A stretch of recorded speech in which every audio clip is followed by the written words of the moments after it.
Modal peternak ini ya saya modal nekat. Kita pakan tanpa ngarit, full tanpa rumput, tapi kita pakai bahan limbah.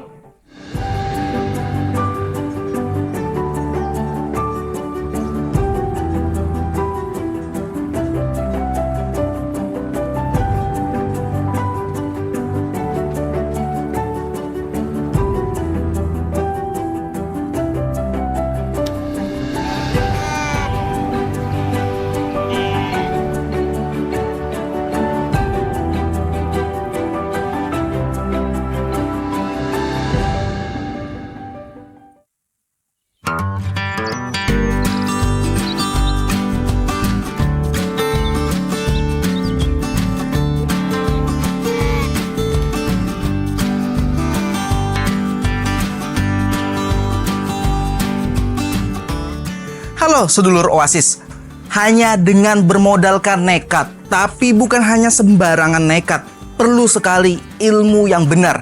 Kali ini kami akan membagikan cara beternak kambing dan juga domba tanpa harus ngarit, sedulur sekalian. Bagaimana caranya? Langsung kalian saksikan videonya dari awal hingga akhir dan tetap di Oasis.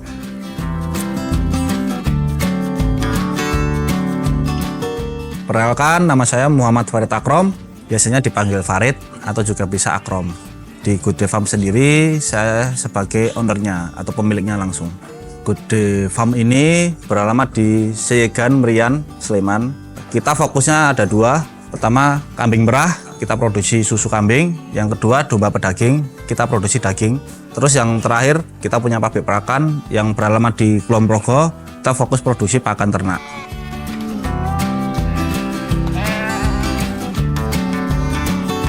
Background keluarga saya emang dari awal itu pengusaha. Seperti orang tua saya usahanya ATK, terus kakak saya usahanya toko sayur. Selama sekolah pun saya juga emang terbiasa untuk berjualan. Jadi dari SMP dulu saya sering jualan baju angkatan. Baju angkatan kita jual ke teman-teman.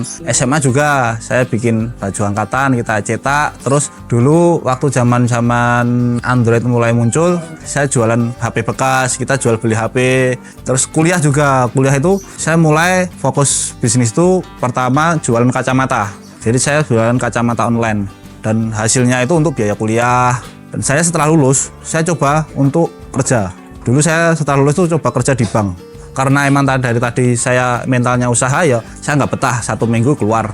Setelah keluar itu ya saya ngelanjutin kacamata aja. Kacamata jalan, tapi saya berpikir kalau saya cuma gini-gini aja kurang menarik, kurang menantang. Akhirnya kacamata saya kasihkan ke adik saya. Jadi adik saya sekarang mengelola kacamatanya. Saya coba hal yang baru. Corona itu tren peternakan naik. Di YouTube tuh banyak konten-konten peternakan naik. Ya saya ngikutin itu. Oh ternyata peternakan tuh bisa dibisniskan lah dan menguntungkan, bisa sukses ya. Ya dari situ saya coba aja. Saya coba terjun di peternakan, akhirnya terbentuk seperti saat ini.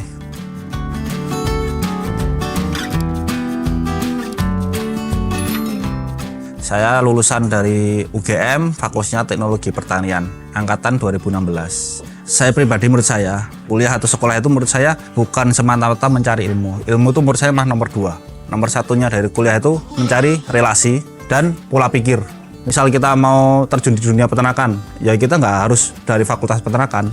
Dulu saya waktu awal-awal ya datang ke peternak-peternak yang udah besar, kita belajar bagaimana mereka mengelola peternakannya. Terus saya coba praktek langsung melihara beberapa ekor seperti itu. Lah, kenapa peternakan ini bisa besar? Ya karena saya punya relasi. Saya punya relasi ya dari kuliah, kita punya relasi. Yang kedua, saya punya pola pikir. Kalau kuliah itu membangun pola pikir. Jadi bagaimana caranya peternakan ini bisa dibikin sebuah perusahaan. Masalah ilmu ternaknya sih tidak harus dari peternakan. Kita harus sering main kemana-mana, kita belajarnya langsung praktek ke orang yang udah bisa.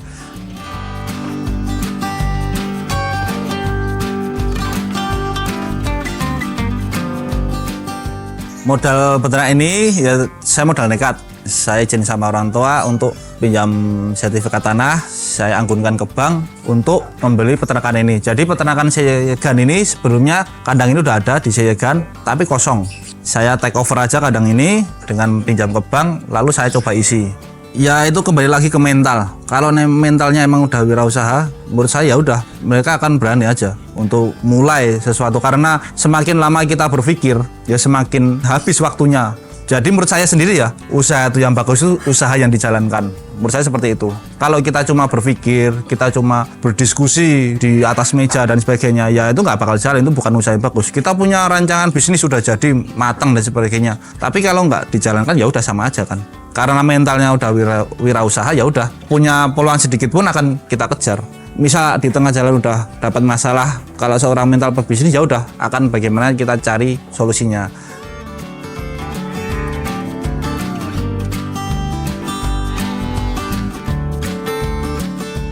Dulu itu trennya penggemukan domba selama 2 bulan, terus kita jual lagi, terus kita mulai mengemukan lagi seperti itu. Oh ini kayaknya mudah untuk peternak, untuk mulai dari awal. Ya udah saya mulai penggemukan aja. Yang awalnya ikut ke orang aja. Jadi mereka yang carikan bibit, terus kita yang melihara, mereka yang bantu jualkan. Kita mulai ikut sistemnya mereka, lama-lama saya bikin sistem sendiri. Karena saya mulainya pengemukan, fattening, itu kan rata-rata partai banyak ya. Jadi meliharanya nggak cuma 1-2, tapi udah 50 ekor, 30 ekor, 100 ekor seperti itu.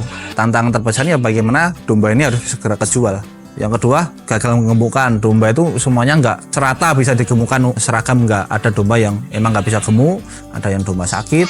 Ya tantangannya ya seleksi domba. Mana sih yang ini pantas digemukan, mana yang harus segera dijaga. Yang digemukan itu rata-rata kan domba bawah 5 bulan ya.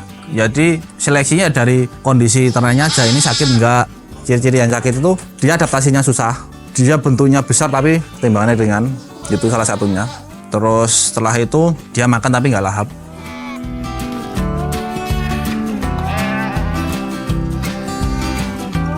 Kita kambing perah ini populasinya di 200 ekor dengan pejantannya Sanen.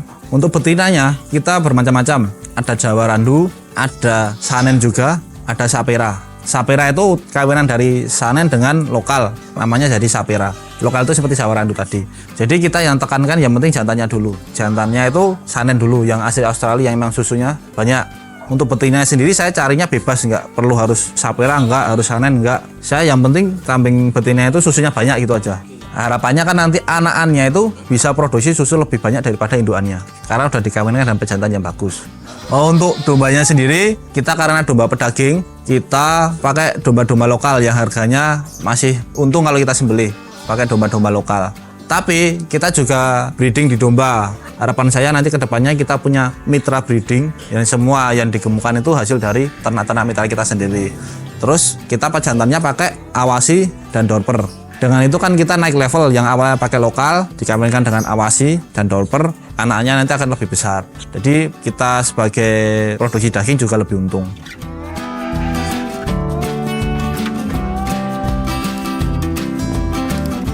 Domba itu ciri khasnya biasanya berkoloni. Makanya kandang domba itu satu kandang bisa untuk 5, 10, 12 ekor. Sedangkan kambing sendiri enggak. Kambing itu lebih suka sendiri-sendiri. Makanya kandangnya dari saya itu kan kalau kambing maksimal cuma 2 ekor kan. Bentuk kandangnya juga beda. Kandang kambing sama domba itu beda. Kambing itu di alamnya makannya daun, makanya dia punya leher yang panjang, kaki yang panjang. Dia ke atas, sehingga palung pakannya harus tinggi. Sedangkan domba, aslinya kan makannya rumput ya, domba itu. Dia akan menunduk terus, makanya palung pakannya harus rendah. Kalau kita bikin kandang kambing, tapi diisi domba, masalah. Dombanya akan susahkan makan, akhirnya kurus ataupun mati.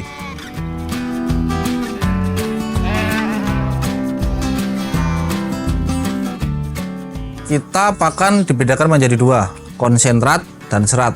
Kita karena tanpa ngarit, seratnya ini serat kering. Jadi serat kering ini bisa didapatkan dari kayak kangkung kering, terus pongkol ketela, kulit tela yang memiliki serat tinggi. Untuk sentratnya sendiri kita bikin sendiri. Jadi Good ini punya pabrik pakan, berdirinya baru 6 bulan ini. Kita bikin pakan kering tadi, pakan sentrat sama pakan serat, dan pakan campurannya namanya complete feed.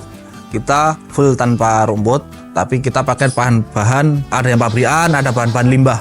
Contohnya bahan-bahan sisa dari pengolahan bakpia, dari sisa pengolahan tahu. Terus kita ada juga bahan ciki-ciki yang udah basi, diambil minyaknya, terus ada ampasnya, itu dikasih makan juga bisa. Terus kita pakai bahan-bahan seperti jagung, kedelai, ketela dan sebagainya. Intinya ya pengganti rumput. Kalau untuk pemberian pakan sendiri kita di domba perharinya 5% dari bobot dombanya. Misal kita bobotnya 20 kilo kali 5% ya 1 kilo seharinya. Pakan kita ya pakan kering ya.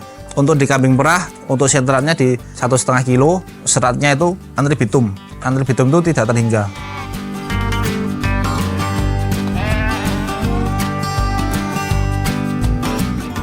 Harga kurban kambing rata-rata 3 juta sampai 3,5 juta. Itu mengacu dari harga sapi biasanya. Sapi urunannya berapa, segitu berarti kami ya di bawahnya itu atau setara itu biasanya. Ya udah dari situ, berarti 3,5 juta anggapnya. Berarti kita harus beli di harga di bawahnya itu 3,5 juta. Karena apa? Untuk spare kasih biaya pakan, operasional, sama keuntungan. Seperti itu, dari saya seperti itu. Kita lihat pasarnya dulu. Ternyata di Jogja itu rata-rata kurbannya pakai domba. Terus dari cirinya sendiri domba apa di pinggir-pinggiran itu masih memiliki tradisi kalau kurban itu bertanduk. Ya udah saya memenuhi kebutuhan mereka aja. Berarti saya pakai domba yang bertanduk. Kita lihat di Jawa Timur ini. Jawa Timur itu rata-rata kurban dan daging mereka kambing. Ya mereka peliharanya kambing aja di Jawa Timur. Jadi kita dilihat dulu pasarnya apa dulu seperti itu jenisnya.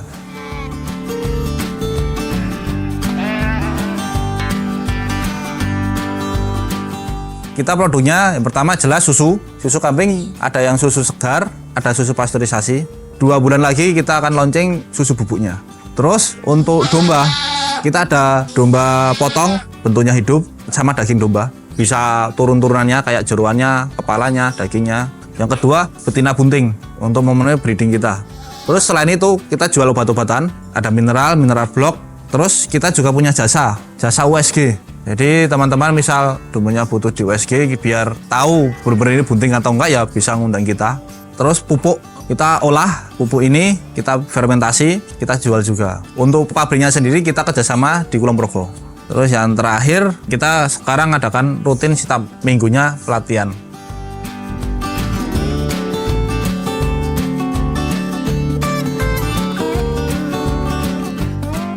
Selagi kita masih tinggal di negara yang mayoritasnya Islam, usaha ternak kambing domba ini masih menjadi prospek besar. Karena apa? Kita punya 2 pasar religi. Jadi kita bisa main di akikoh, kurban, syukuran dan sebagainya. Yang kedua pasar komersil, ya pedaging untuk kebutuhan warung sate, terus produk sampingan misal susu dan sebagainya. Ya itu intinya itu. Kalau kita masih di negara Islam mayoritasnya, prospek ternak kambing ini sangat besar. Dan di ternak kambing ini ternyata banyak turunannya. Kita lihat dari kambing perah, kita nggak cuma hasilnya cuma susu aja, kita bisa dapat dari anak-anaknya. Susunya nggak cuma susu segar aja, kita bisa diolah menjadi susu bubuk. Terus domba juga kita bisa turunkan dengan usaha penyembelihan, rumah potong, turunkan lagi menjadi warung sate dan sebagainya. Jadi kita bisa main dimanapun lininya kalau di kambing domba itu, seperti itu.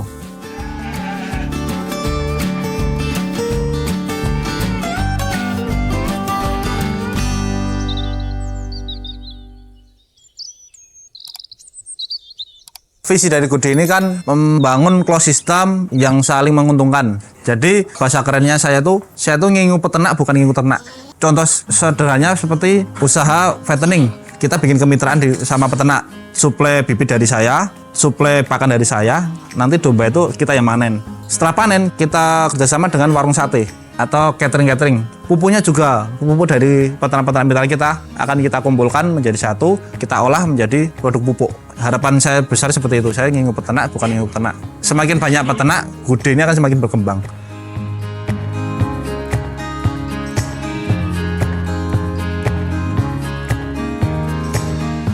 Saya juga bikin program namanya ternak online juga. Itu gunanya apa? Untuk menjembatani antara peternak yang nggak punya lahan, punya dana tapi nggak mau melihara, dengan menjembatani dengan peternak yang bisa melihara tapi tidak punya dana. Jadi peternak-peternak mitra kita, kalau yang udah emang dia berhasil, mereka akan kita carikan investor, biar populasi mereka bertambah. Itu kemudahannya. Yang kedua, kita udah punya SOP jelasnya. Awal masuk itu harus dikasih apa, terus kapan jadwal nyukur, kapan jadwal vitamin, kapan ngasih makannya, udah ada jelasnya. Jadi peternak tinggal melihara aja. Yang ketiga pasarnya juga mereka tidak perlu fokus berpikir tentang bagaimana cara menjualkannya ternak ini. Mereka fokusnya melihara aja. Kalau untuk minimal bermitra dengan kita, rata-rata peternak kita itu di 20 ekoran. Dengan modal kurang lebih di 20 jutaan untuk 20 ekor itu. Udah sama pakan dan pemeliharaan selama 2 bulan. Untuk pembagiannya sendiri, jadi peternak itu akan mendapatkan 70% dari keuntungan bersih. Investor dapat 30% dari keuntungan bersih. Itu hasilnya mereka ROI-nya itu sekitar 2-4% satu periode. Satu periode pengumuman itu 2-3 bulan, maksimal di 3 bulan. Itu mereka dapat sekitar 2-4% dari modalnya ya. Itu bisa dilanjutkan, bisa diambil semua, misal selesai atau bisa dilanjutkan lagi. Intinya dari bermitra kan saling menguntungkan ya. Peternaknya untung, dari Goodday juga untung. Seperti itu.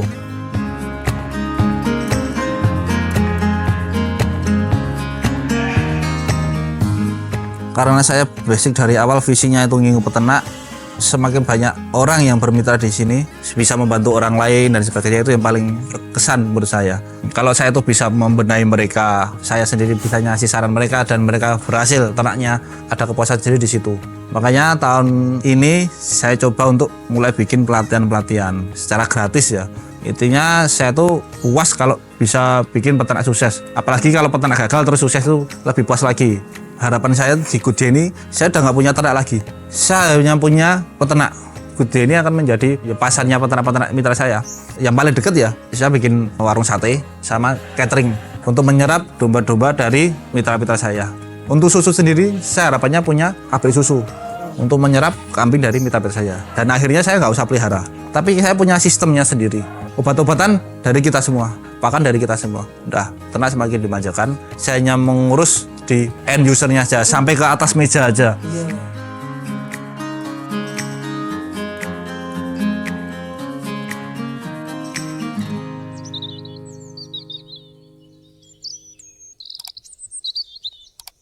Jika ingin berbisnis, kuncinya kita harus punya sikap bisnis. Yang pertama, gigih dan pantang menyerah. Itu harus dilakukan. Bisnis itu kalau cuma mikir tentang masalah-masalah, ya akhirnya akan menyerah. Harus cari solusinya terus. Yang kedua, berorientasi dengan pelanggan. Jadi ya kita harus memenuhi kebutuhan-kebutuhan mereka.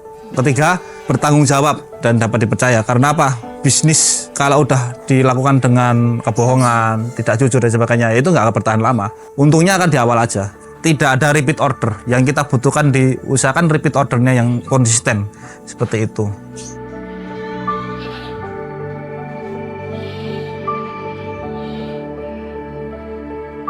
Jika ingin bermitra dengan kita atau belajar dengan kita tentang peternakan ataupun sebagainya, bisa langsung datang aja ke peternakan kita yang alamatnya di Seyegan. Terus bisa hubungi di sosmed kita, Instagramnya kita goodday.official, atau kita di TikTok juga aktif, terus di Facebook juga aktif dengan namanya juga Goodday.